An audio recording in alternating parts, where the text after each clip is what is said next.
في لحظات معينة حتى لو حوالينا ناس كتير، النفس بتحس إنها وحدها في صراعها، في خوفها، في حملها اللي محدش شايفه.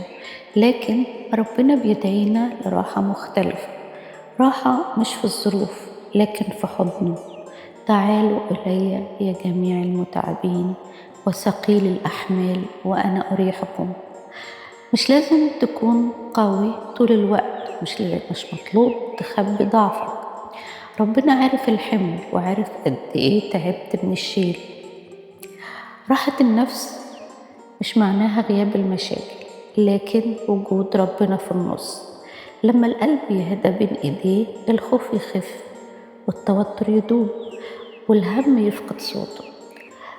أوقات كتير بنجري لحلول وبنجري لناس، وآخر حد بنجري له هو ربنا، مع أن راحة النفس الحقيقية مش عند حد غيره.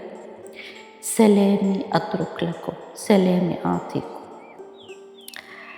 خد لحظة دلوقتي وغمض عينك وتخيل إنك بتحط كل اللي شاغل قلبك في إيد ربنا، وقول بهدوء: يا رب ريح نفسي في حضنك، خلي قلبي يهدى وتفكيري يستقر.